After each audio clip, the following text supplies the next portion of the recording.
जब हम पूरा परिवार बैठता है तो कोई समस्या बचती है क्या?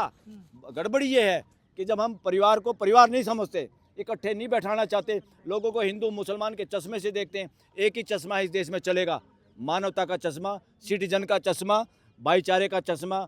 पार्लियामेंट का बनाया हुआ कानून जिससे हमारे देश में फ्रेटर्निटी कमज़ोर होती है, वो पार्लियामेंट का मिसयूज है। सुप्रीम कोर्ट का दिया हुआ कोई भी फैसला जिसमें देश में फ्रेटर्निटी, सुन लो एक बात क्लियर करूं मैं, देश की पार्लियामेंट, देश की सरकार, bureaucracy, high court, supreme court, किसी के भी काम से देश में फ्रेटर्निटी भाईचारा कम होता है तो अनकॉन्स्टिट्यूशनल है और संविधान विरोधी है। ऐसे सारे काम संविधान विरोधी हैं और देश विरोधी हैं। यही है असली देशद्रोह। संशोधन के नाम पर एक बड़ा उल्टा क्लॉज उसमें कि 5 साल नमाजी होने का प्रमाण जो मांगा जा रहा है, उसके बारे में क्या कहेंगे? ये बकवास है। कौन ठेकेदारी देगा भाई? कौन 5 साल से हिंदू कौन जोत लगा रहा? हम तो बहुत सारे हिंदू हैं जो तर मंदिर में जाते भी नहीं और जाने की जरूरत भी नहीं समझते। मंदिर से ज़्यादा ज्ञान मेरा अपना दादा हमारे बुजुर्ग दे देते, क्या करेंगे मंदिर में जाके?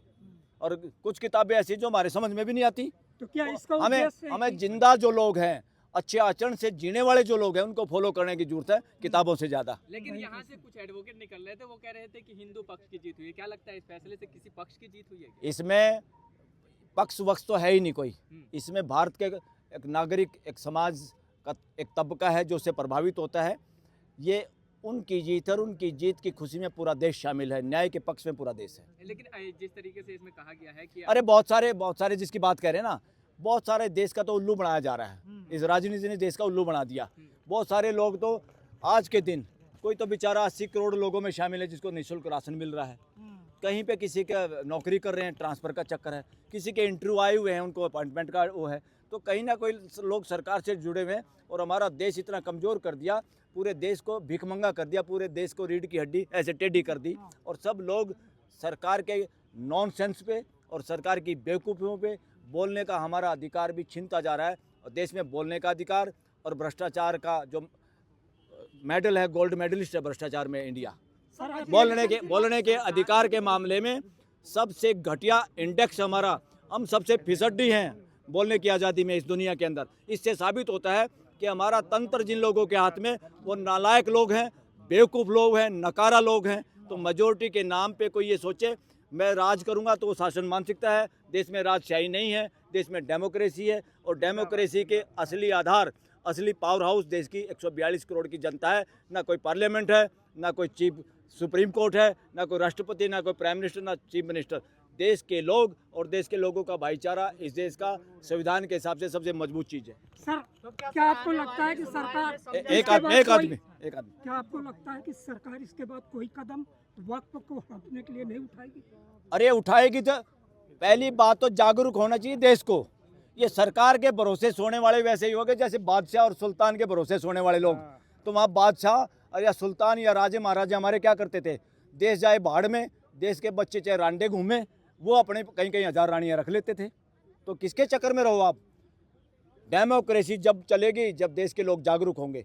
डेमोक्रेसी तभी काम करेगी जब देश के लोग हिसाब मांगेंगे, जागते रहेंगे। घर का मालिक नहीं जागना बंद कर देगा तो खुद का चौकीदार घर वाले की भी हत्या कर देगा, सारा सामान लूट के भाग जाएगा। क्या अमित शाह जो कह रहे थे, अमित शाह जो कह रहे थे, जिस तरह से कोर्ट ने भी कहा कि 14वीं और 16वीं शताब्दी का जो जमीन है उसको कैसे कागज दिखाएंगे, कहाँ से लाएंगे? 100% अगर 16वीं शताब्दी के कागज देखेंगे ना, बहुत सारे मंदिरों के अगर असली कागज देख लिए और खुदाई करके देख लिया ना, बहुत सारे मंदिर तो अभी से बौद्ध विहार घोषित करने पड़ेंगे और करने चाहिए। जो असल में ये देश सनातनी देश था और इसमें असल में जिसका एक बोलबाला दुनिया में भी है अहिंसा के नाम पे, वे बौद्ध परंपरा को नष्ट करके ही सो कॉल्ड कट्टर हिंदुत्व पैदा हुआ। ये असल में बौद्ध का देश है, सनातनी परंपरा का देश है और सनातनी परंपरा को एग्जिस्टेंस सह अस्तित्व में विश्वास करती है। पूरी दुनिया, पूरी कायनात सह अस्तित्ववाद ही मानवता का एक शरण सतली है। सब मिल के रहेंगे तभी हमारी सबकी नैया बेड़ा पार होगा। इसमें हिंदू मुसलमान का कोई मायने नहीं। क्या अमित शाह जो कह रहे थे, नहीं आप एक मिनट। अमित शाह जो कह रहे थे कानून तो सदन ने बनाया है, मानना ही पड़ेगा, क्या कोर्ट ने उसको करारा जवाब दिया है? अरे अमित शाह कितने लोग हैं कि कह रहे थे? अमित शाह कह रहा था, ऐसे बोलो।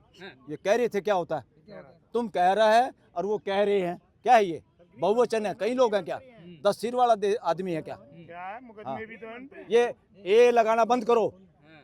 इस देश का मजबूरी में भिखारी भी उतनी ही इज्जत रखता है जितना इस देश के राष्ट्रपति भवन में बैठी हुई राष्ट्रपति और प्राइम मिनिस्टर। ये ए हो जाता है और आप आ रहते हो। अमित शाह कह रहा था, क्या बात गलत कह रहा था, उनको जवाब गलत कह रहा था, नॉनसेंस भाषा बोल रहा था। उसको मालूम नहीं कि तुम्हारे बनाए हुए हर कानून को नेस्तानबूद कर सकती है सुप्रीम कोर्ट और हाई कोर्ट बहुत बढ़िया, और देश बहुत के बढ़िया, वकील। बहुत बढ़िया, बहुत बढ़िया। वो गलत कह रहा था। उसको पूरा पता नहीं है संविधान में क्या क्या प्रोविजन है। बहुत बहुत शुक्रिया सर, थैंक यू। ये कानून निरस्त होगा आपको लग रहा है? कानून निरस्त होगा? हाँ। निरस्त शब्द भी एक घटिया नेगेटिव शब्द है। भंग हो जाएगा। जो चीजें संविधान के खिलाफ हैं उसको भंग होना ही पड़ेगा, आज नहीं तो कल। बशर्ते देश के लोग, हमारे युवा जागरूक रहें। और आप लोग भी, मुसलमान समाज को भी है और हर समाज को रिक्वेस्ट है, आप खाली दायरे में मुसलमान वाले बाड़े में ना रहिए।